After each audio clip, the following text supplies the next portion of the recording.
Shalom dan selamat pagi para jemaat Tuhan. Sebelumnya mari kita mengucap syukur dan bersorak-sorai bagi Tuhan. Haleluya. Selamat datang ke kebaktian atas tarian SIB Kuala Terengganu.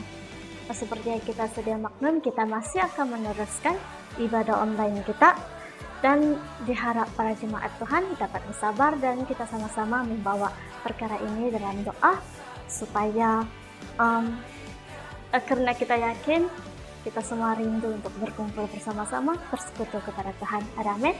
Amin. Bagi jemaat yang pertama kali bersama-sama dengan kami pada ibadah ini dan juga jemaat Tuhan yang masih setia, semoga Anda diberkati sepanjang ibadah ini dan penuh sukacita daripada syurgawi. Nah, sekiranya Anda rindu supaya keluarga Anda, kawan-kawan Anda, kenalan Anda untuk sama-sama diberkati, jangan malu, jangan segan untuk kongsikan link ini kepada mereka agar kita sama-sama dapat menikmati kasih dan kemurahan Tuhan melalui sesi sharing firman Tuhan yang akan disampaikan oleh Pastor Mina dan juga sesi praise and worship yang akan dipimpin oleh tim anak-anak Tuhan yang luar biasa. So, tunggu apa lagi? Spread the blessing around us, enjoy the service, and God bless. Oke, sebelum kita meneruskan ibadah kita hari ini, kita datang kepada Tuhan di dalam doa kita. Mari kita berdoa. Bapa di surga, kami datang kepadamu Tuhan pagi hari ini sekali lagi. Kami bersyukur atas kebaikan Tuhan, pimpinan dan perlindungan Tuhan di dalam kehidupan kami. Kami bersyukur Tuhan Engkau tidak pernah meninggalkan kami dan membiarkan kami. Bahkan juga kami bersyukur karena hari ini sekali lagi kami punya kesempatan bersama di dalam ibadah online kami. Sebelum kami meneruskannya, kami serahkan setiap pribadi kami dalam tangan Tuhan. Dimanapun kami berada, kiranya Tuhan Roh-Mu yang akan bekerja, berbicara di tengah kami, menjamah setiap pribadi kami, supaya lewat ibadah kami hari ini, baik puji-pujian kami, bahkan firman Tuhan, yang akan kami belajar, kami dikuatkan, diteguhkan, bahkan kami diberkati.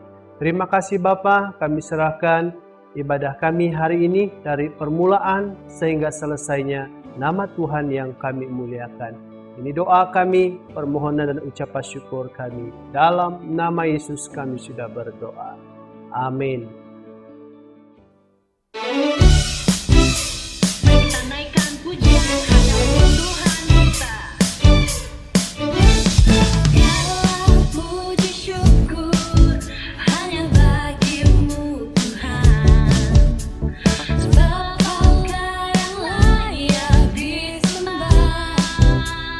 Haleluya. Kami mau bersorak tinggikan namamu.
tidak berubah, dulu, sekarang, sampai selamanya. Haleluya.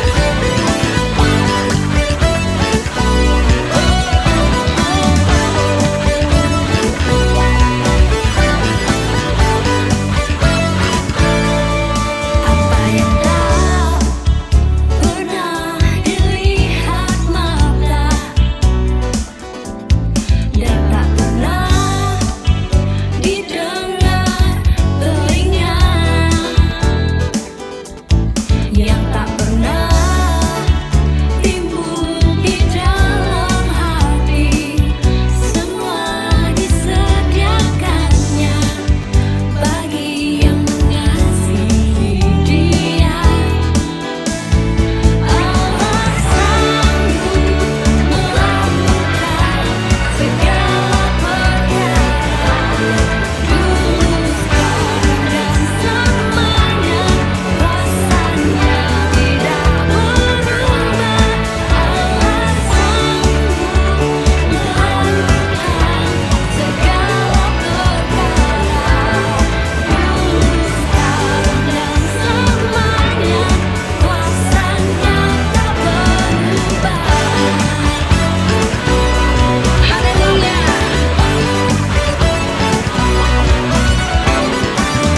Oke, shalom, selamat pagi, selamat bertemu kita di dalam ibadah online kita pada pagi ini. Saya sangat bersyukur kerana kita punya kesempatan untuk dapat bersama-sama dalam persekutuan kita, meskipun hanya di atas talian, tapi kita percaya dimanapun kita berada, kita dapat bersama-sama memuji, menyembah Tuhan, bahkan mendengar firman Tuhan. Jadi untuk hari ini, firman Tuhan akan sama-sama kita belajar, yang saya akan ambil dalam Amsal 4 ayat 23 sampai 27 yang bertema hidup yang berkenan di hadapan Tuhan. Saya akan membacakan ayat ini dalam terjemahan Berita Baik. Firman Tuhan berkata, "Berhati-hatilah tentang apa yang kamu fikirkan, karena pemikiranmu menentukan hidupmu. Jangan katakan apa yang tidak benar, jangan ucapkan dusta dan kata-kata yang menyesatkan orang. Pandanglah ke hadapan dengan keyakinan yang sungguh-sungguh dan jangan tundukkan kepalamu kerana malu." 26. Buatlah perancanganmu dengan teliti supaya apa sahaja yang kamu lakukan akan berjaya. Terakhir, jauhkanlah dirimu daripada kejahatan dan hiduplah dengan jujur, jangan menyimpang sedikit pun dari jalan yang benar.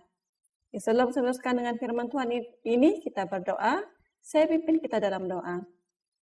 Bapa di syurga, terima kasih Tuhan sebab Tuhan baik telah memimpin setiap kami dalam kehidupan dalam minggu yang telah lalu. Dan hari ini kami bersyukur karena kami dapat bersama-sama di dalam ibadah online kami. Bapa di syurga, kami serahkan sebentar, kami akan melihat firman-Mu dengan lebih dalam lagi. Kami serahkan ya Tuhan, Engkau yang mengurapi setiap kami dimanapun kami berada pada saat ini, supaya kami diberikan pengertian, pemahaman akan apa yang Tuhan ingin sampaikan kepada kami hari ini, supaya melalui firman Tuhan ini kami terus dikuatkan, diteguhkan di dalam hidup kami sebagai orang percaya. Haleluya Bapa di surga, terpujilah nama-Mu. Inilah doa kami, semuanya kami naikkan. Dalam nama Yesus kami berdoa dan bersyukur. Amin. Oke, berbalik kepada tema kita, hidup yang berkenan di hadapan Tuhan. Kalau kita lihat dunia pada hari ini, begitu banyak dengan kejahatan. Kita selalu saja melihat dan mendengar melalui media massa bahwa ianya banyak terjadi di mana-mana. Dan sebagai orang percaya, kita juga tak terkecuali untuk terlibat ataupun terkesan dengan situasi seperti ini. Dan kita seharusnya terhindar dari perkara yang sedemikian. Saya akan menjelaskan sedikit arti kata berkenan. Yang benar berkenan ialah merasa senang, suka, sudi atau setuju. Boleh dikatakan juga ianya sesuatu yang bersesuaian dengan apa yang seseorang inginkan. Ciri-ciri atau kriteria yang diinginkan itu memenuhi cita rasanya, membuatkan dia selesa, menyenangkan, dan mungkin sedap mata memandang. Jadi, untuk hidup berkenan di hadapan Tuhan adalah hidup yang menyenangkan hati Tuhan. Apa yang kita lakukan itu membuatkan Tuhan suka dan setuju, di mana tindakan kita itu seturut atau seperti yang Tuhan mahu. Jadi saudara-saudari yang saya kasih dalam Tuhan Yesus, Tuhan mengajar kita agar sentiasa menguasai diri dalam segala keadaan, sehingga kita dapat hidup berkenan di hadapannya. Jadi hari ini, di mana kita akan belajar ada 4 perkara yang perlu kita jaga untuk hidup benar di hadapannya, hidup berkenan di hadapannya. Pertama, yaitu jaga hati. Kita dapat lihat dalam ayat 23. Firman Tuhan kata, "Berhati-hatilah tentang apa yang kamu fikirkan, kerana pemikiranmu menentukan hidupmu." Jadi bahagian ini telah dijelaskan oleh Pastor Frankie pada minggu yang lalu, jadi saya hanya menyentuhnya sedikit saja pada pagi ini. Saudara-saudari, jangan biarkan emosi kita menguasai hati kita. Segala perasaan atau niat yang tak sesuai dengan firman Tuhan harus kita singkirkan, ya. Biarkan Roh Kudus yang bekerja dalam kehidupan kita. Menuntun hidup kita agar dapat berjalan sesuai dengan kehendaknya. Jadi, hati kita perlu dijaga dengan baik. Jika tak dijaga, ia boleh mendatangkan banyak akibat, sepertinya dendam, sakit hati, kepahitan, pemberontakan, dan sebagainya. Jadi banyak akibatnya kalau kita tidak menjaga hati kita dengan baik.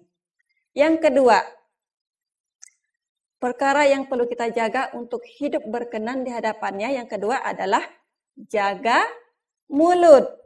Oke, jaga mulut kita dapat lihat dalam ayat yang ke-24 firman Tuhan kata, jangan katakan apa yang tidak benar. Nah, jangan ucapkan dusta dan kata-kata yang menyesatkan orang. Ada pepatah katakan, kerana mulut santan binasa. Jadi kerana mulut badan binasa. Jadi ini bermaksud bahwa kalau kita tidak benar-benar menggunakan mulut kita dengan baik, ia boleh membinasakan diri kita sendiri. Banyak akibat yang buruk yang akan berlaku kepada kita kalau kita tidak menggunakan mulut kita dengan sebaik yang mungkin. Sebab mulut kita dapat mengeluarkan kata-kata berkat. Mulut kita juga boleh mengeluarkan kata-kata kutuk, ya, kata-kata yang bersifat negatif, yang boleh menjatuhkan ataupun melemahkan orang lain, yang boleh menjadi batu sandungan kepada orang lain. Jadi saudara-saudari, Tuhan juga tak mau kita bercakap sesuatu yang palsu atau bohong. Walaupun mungkin kita rasa untuk kebaikan kita. Tetapi jika ianya bertentangan dengan firman Tuhan, ia tetap dosa di hadapan Allah. Jadi oleh itu, mari kita belajar untuk mengucapkan iya kepada sesuatu yang iya dan tidak kepada sesuatu yang tidak. Jadi untuk hidup berkenan di hadapan Tuhan, pastinya tidak ada kompromi, tidak ada toleransi lagi. Jadi oleh itu, saudara-saudari yang saya kasih dalam Tuhan Yesus, biarlah kita gunakan mulut kita untuk menjadi berkat, yaitu mulut yang penuh puji-pujian kepada Tuhan, dan melalui ucapan mulut kita, nama Tuhan dimuliakan. Baik, yang ketiga, yang perlu kita jaga adalah jaga mata kita. Kita lihat dalam ayat yang ke-25, pandanglah ke hadapan dengan keyakinan yang sungguh-sungguh dan jangan tundukkan kepalamu kerana malu. Saudara-saudari, mata kita adalah sumber input yang berperanan penting dalam tubuh kita.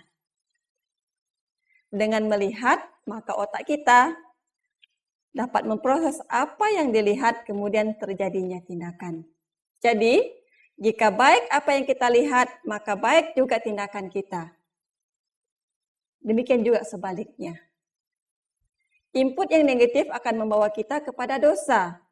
Dosa akan mengakibatkan hubungan kita dengan Tuhan akan menjadi rosak.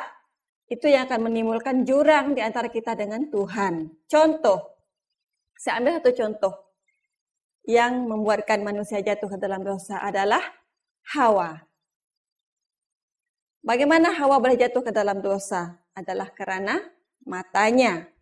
Kita lihat dalam Kejadian 3 ayat 6e. Firman Tuhan kata, perempuan itu melihat bahwa buah pohon itu baik untuk dimakan dan sedap kelihatannya.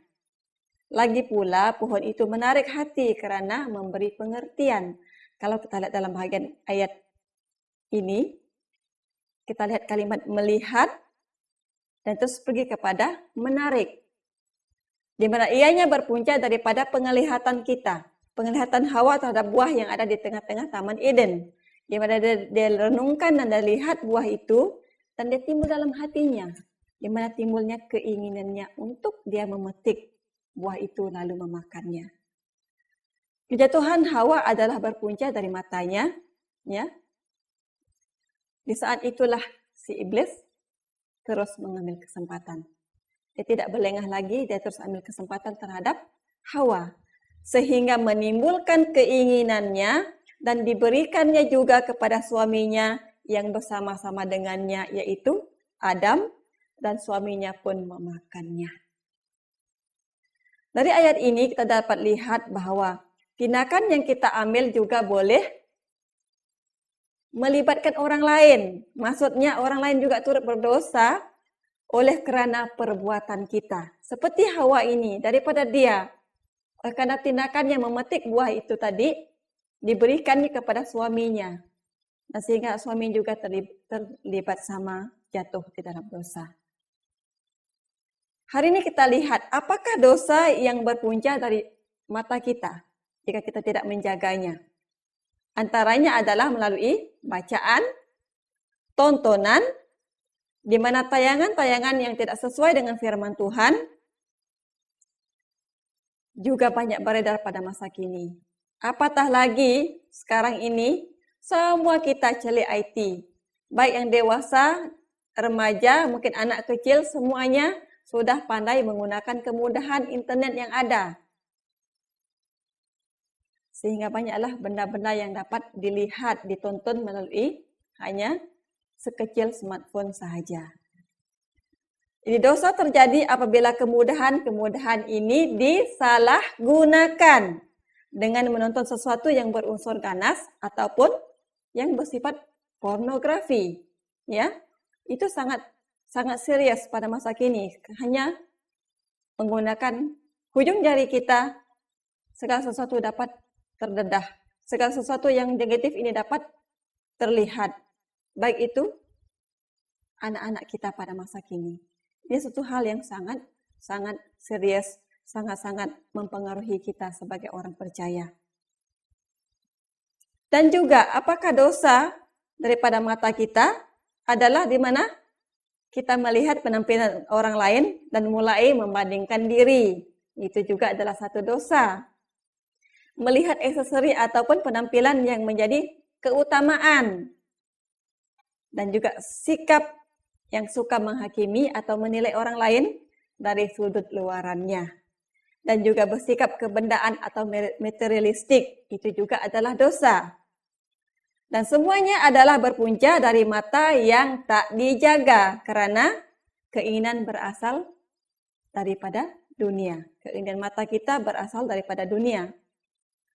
Karena begitu banyak kenikmatan dan kesenangan yang ditawarkan oleh dunia pada hari ini. Jadi saudara-saudari yang saya kasih dalam Tuhan Yesus, biarlah kita menggunakan mata kita untuk hal-hal yang positif. Kita harus belajar untuk selektif dalam melihat apa yang dunia tawarkan kepada kita. Dengan arti kata lain, kita bijak untuk memilih apa yang sesuai untuk kita lihat. Apa yang dapat membangun, yang dapat memberkati kita, itu yang kita lihat. Sebaliknya, yang menjatuhkan itu kita usahakan untuk mengelakkannya, supaya kita tidak terjebak. Supaya kita dapat menjaga, mengawal mata kita daripada melihat hal-hal yang boleh menjatuhkan kita, melemahkan iman kita, dan tidak berkenan di hadapan Tuhan. Baik, yang terakhir, apa yang perlu kita jaga supaya hidup kita berkenan di hadapan Tuhan adalah kita harus jaga langkah. Kita lihat dalam ayat 26 dan 27, firman Tuhan kata, buatlah rancanganmu dengan teliti supaya apa sahaja yang kamu lakukan akan berjaya. Jauhkanlah dirimu daripada kejahatan dan hiduplah dengan jujur. Jangan menyimpang sedikit pun dari jalan yang benar. Jadi ini adalah firman Tuhan untuk kita hidup berkenan di hadapan Tuhan, kita harus menjaga setiap langkah kita. Gerak-geri kita, tingkah laku kita harus jaga. Saudara-saudari, berjalan di dalam Tuhan adalah kehidupan yang tidak ada kompromi sama sekali dengan jalan orang biasa yang digunakan oleh orang yang tidak mengenal Tuhan. Yosua 1 ayat 7b kata, janganlah menyimpang ke kanan atau ke kiri, supaya engkau beruntung kemanapun engkau pergi. Jadi firman Tuhan ini jelas kepada kita. Apa yang dimaksudkan kepada kita adalah supaya kita sentiasa berjalan bersama-sama dengan Tuhan, seturut dengan apa yang firman Tuhan katakan. Karena ketika kita berjalan dalam kejujuran, maka Tuhan akan memberkati setiap langkah hidup kita. Apapun, kemanapun, dan dimanapun kita berada, maka keberhasilan atau keberuntungan akan selalu menyertai kita. Itu adalah janji firman Tuhan yang kita belajar pada hari ini. Di mana saat kita benar-benar setia, jujur dalam kehidupan kita di hadapan Tuhan, janji Tuhan kepada kita adalah keberhasilan, yaitu berkat yang akan Dia berikan kepada kita. Seperti dalam Mazmur 1 ayat 1-3, firman Tuhan katakan, berbahagialah orang yang tidak mengikut nasihat orang jahat, tidak mengikut contoh orang yang berdosa, atau bergaul dengan orang yang menghina Allah, tetapi suka mentaati Taurat Tuhan dan merenungkannya siang malam. Mereka berjaya dalam segala usaha. Mereka seperti pokok yang ditanam di tepi sungai yang berbuah pada musimnya dan tidak pernah layu daunnya.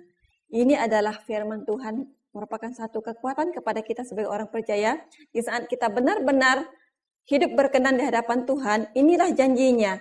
Di mana hidup kita akan senantiasa berhasil. Seperti dikatakan, kita seperti pokok yang hidup di tepi sungai yang selalu berbuah. Maksudnya kita selalu berhasil, selalu diberkati, dan tidak pernah layu daunnya. Maksudnya kita selalu disegarkan, dikuatkan dalam iman kita, percaya kita kepada Tuhan Yesus. Jadi oleh itu, mari kita semua terus berjalan bersama Tuhan, di landasannya Tuhan. Jangan pernah sesekali kita menyimpang ke kiri atau ke kanan. Karena janji Tuhan kepada kita di saat kita terus menjaga langkah kita, berpandukan firman Tuhan yang selalu kita belajar setiap hari, maka janji Tuhan pasti akan iya dan amin kepada kita. Di mana hidup kita akan selalu berhasil, hidup kita akan selalu diberkati Tuhan. Kita telah melihat 4 perkara yang perlu kita jaga. Jadi, kita juga lihat bagaimana seandainya kalau kita sudah untuk keluar daripada keempat perkara ini, kalau kita tidak dapat menjaganya, jalan keluarnya adalah untuk kita mengatasi jika kita gagal melakukan 4 perkara ini. Pertama, kita harus memiliki keterbukaan, di mana kita harus mengakui dosa kita sebagai dosa. Yakobus 5 ayat 16 katakan, oleh itu hendaklah kamu saling mengakui kesalahan dan berdoa bagi satu sama lain, supaya kamu disembuhkan. Doa orang yang melakukan kehendak Allah mempunyai kuasa yang besar. Jadi, jika kita gagal untuk melakukan 4 perkara ini, kita harus memiliki keterbukaan. Kita datang kepada Tuhan, serahkan hidup kita, pribadi kita kepada Tuhan, maka Dia akan memberikan kita kesembuhan, Dia akan mengampunkan dosa kita. Karena dikatakan doa orang yang melakukan kehendak Allah mempunyai kuasa yang sangat besar. Jadi kita harus yakin dan percaya akan setiap janji-janji Tuhan yang Tuhan telah nyatakan kepada kita. Kedua, bertobat sebagai satu perintah. Kita lihat dalam Yakobus 1 ayat 21 hingga 22. Firman Tuhan kata, oleh itu buanglah segala kebiasaan buruk dan kelakuan yang jahat. Berserahlah kepada Allah dan terimalah firman-Nya di dalam hati kamu, karena firman itu dapat menyelamatkan. Ayat 22 kata, janganlah tipu diri sendiri dengan hanya mendengarkan firman-Nya, sebaliknya lakukanlah apa yang difirmankannya. Jadi ini adalah satu perintah Tuhan, ajakan Tuhan kepada kita, dorongan Tuhan kepada kita supaya kita datang kepadanya untuk bertobat jika di saat kita merasa gagal untuk melakukan keempat perkara ini. Dan yang terakhir, kita memulai gaya hidup baru, di mana hidup yang sungguh-sungguh mengasihi Tuhan. Efesus 2 ayat 22-24 firman Tuhan kata, oleh itu buanglah cara hidup yang lama yang menyebabkan kamu berkelakuan seperti dahulu. Cara hidup itu membinasakan kamu karena kamu dikuasai keinginan yang menyesatkan. Hati dan pikiran kamu haruslah dibaharui seluruhnya. Hendaklah kamu hidup seperti manusia baru yang diciptakan menurut rupa Allah. Dengan demikian orang dapat melihat bahwa kamu mengamalkan hidup yang menyenangkan hati Allah yang suci. Jadi, mari kita sama-sama memulai gaya hidup yang baru. Kita datang kepada Tuhan, kita serahkan, kita mintakan pemulihan daripada Tuhan. Tuhan pasti akan memberikan pembaharuan kepada kita. Yang penting kita memiliki keterbukaan, kita siap untuk bertobat, dan kita sedia untuk memulai hidup yang baru. Baik, kesimpulannya adalah, saudara-saudari yang saya kasih dalam Tuhan Yesus, hidup kita, sumber kekuatan dan kehidupan kita semuanya datang daripada Tuhan. Tanpa Tuhan kita bukan siapa-siapa. Karena Tuhan adalah sumber segala sesuatu yang kita miliki dalam hidup kita. Baik itu secara jasmani dan juga rohani kita. Jadi untuk hidup berkenan di hadapan Tuhan, Ia menuntut tindakan dan respon dari setiap pribadi kita. Yaitu sesuatu yang agak simpel, tetapi belum tentu kita dapat melakukannya kalau tidak ada ketaatan dan kasih kepada Tuhan. Jadi, semoga kita semua, mari kita sama-sama jaga hati kita, jaga mulut kita, jaga mata kita, dan jaga langkah kita. Miliki sikap yang rendah hati dan tunduklah terhadap kuasa Tuhan dan kedaulatan Tuhan dalam kehidupan kita. Karena hanya Dia yang dapat memberikan kita hidup. Hidup yang bukan biasa-biasa, tetapi hidup yang berkenan di hadapan Tuhan. Tuhan Yesus memberkati. Mari kita berdoa. Bapa di surga, kami telah pun melihat firman Tuhan hari ini, di mana kami belajar untuk menjaga hati kami, mulut kami, mata kami, bahkan langkah kami. Tuhan, kami tahu bahwa hari-hari ini adalah hari-hari yang sangat jahat. Kami sebagai orang percaya tidak terlepas daripada pengaruh ini. Bapa di surga, kami berdoa, jika selama ini kami kedapatan melanggar perintah Tuhan, kami gagal menjaga setiap kriteria ini Bapa, ampuni kami. Dan saat ini Bapa kami berdoa, kiranya Tuhan terus mampukan kami untuk hidup berkenan di hadapan Tuhan. Mampukan kami untuk menjaga hati kami, mata kami, mulut kami, bahkan langkah kami, supaya hidup kami benar-benar dipulihkan, bahkan kami dapat memuliakan Tuhan. Karena kami sadar bahwa tugas kami adalah untuk menjadi terang-Mu, untuk menjadi garam-Mu, untuk menjadi berkat bagi orang-orang lain yang belum percaya khususnya. Bapa di surga, meskipun hamba-Mu telah berhenti berbicara tentang firman Tuhan ini, biar Roh Kudus Tuhan yang terus berbicara dalam hati kami, dimanapun kami hari ini ya Tuhan, biarlah kami sungguh-sungguh diberikan pengertian akan firman Tuhan ini, supaya firman Tuhan ini terus melekat dalam hati kami. Dan Tuhan mampukan kami untuk terus menyerahkan hidup kami kepada Tuhan, untuk terbuka di hadapan Tuhan, dan kami memiliki satu respon untuk memulai kehidupan kami yang baru bersama Tuhan. Haleluya Tuhan, terima kasih untuk kesempatan yang kami ada pada pagi ini, untuk kami dapat bersama-sama beribadah secara online. Terima kasih Bapa di surga, terpujilah nama-Mu, dan doa kami semuanya kami naikkan, dalam nama Yesus Kristus kami berdoa dan mengucap syukur. Amin. Oke, firman Tuhan sampai di sini. Tuhan Yesus memberkati. Haleluya. Amin, amin, dan amin. Thank you Pastor Mina untuk sharing yang sangat memberkati sebentar tadi. Dan sharing ini sangat bersangkut dengan apa yang kita telah belajar pada minggu lalu, yaitu jaga hati. Jagalah hatimu dengan segala kewaspadaan, karena dari situlah terpancar kehidupan.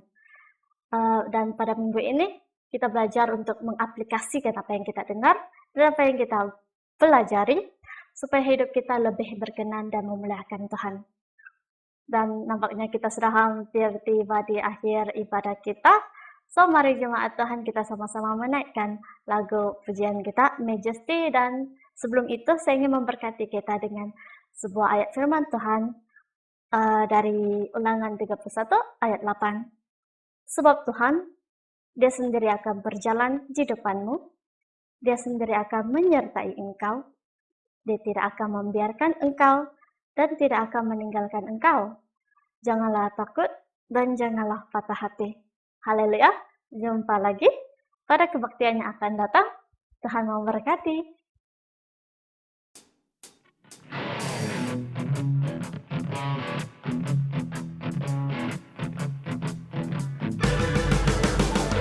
Majesty, worship His majesty. Unto Jesus be all glory, honor, and praise.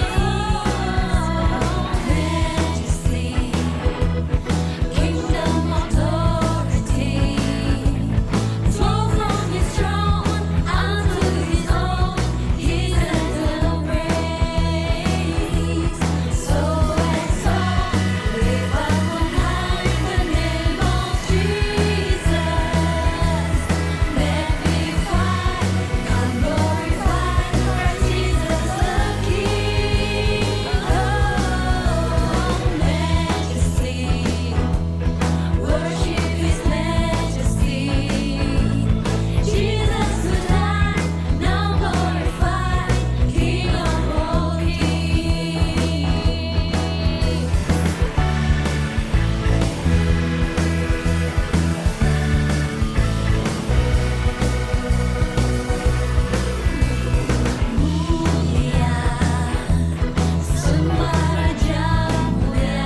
untuk menutup ibadah kita hari ini, jadi kita akan sekali lagi bersama di dalam doa kita. Mari kita berdoa.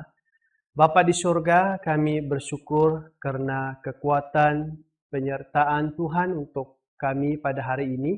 Kami telah memuji, memuliakan nama Tuhan. Bahkan juga kami telah diberkati lewat sabda firman Tuhan.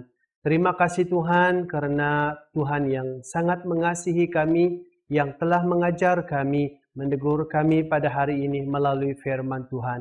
Dan kami berdoa Tuhan, kami serahkan setiap pribadi kami, jemaat Tuhan yang ada dimanapun saat ini, yang telah mendengar firman-Mu, kiranya Tuhan Engkau terus memberkati, menguatkan iman mereka. Bahkan juga Tuhan kami terus berdoa dimanapun jemaat-Mu berada supaya mereka tetap memandang, melihat Tuhan di dalam kehidupan mereka. Kami bersyukur Tuhan karena Engkau baik, sangat baik buat kami. Dan kami bersyukur atas penyertaan Tuhan, pimpinan Tuhan dalam ibadah kami hari ini. Dari permulaan sehingga selesainya. Terpujilah nama-Mu Bapa dan kami terus berdoa untuk ibadah kami seterusnya, setiap pribadi yang akan melayani kami, baik dalam pemain musik, bahkan juga yang dalam pimpin pujian penyembahan, bahkan firman Tuhan. Kami berdoa dalam persiapan yang ada, kami mohon campur tangan Tuhan, Engkau beri hikmat dan kebijaksanaan. Terpujilah nama-Mu Bapa. Kami bersyukur Tuhan, Engkau yang telah menjaga kami, memelihara kami dari awal sehingga selesainya ibadah kami hari ini. Ini doa kami, ucapan syukur kami. Dalam nama Yesus kami sudah berdoa. Amin.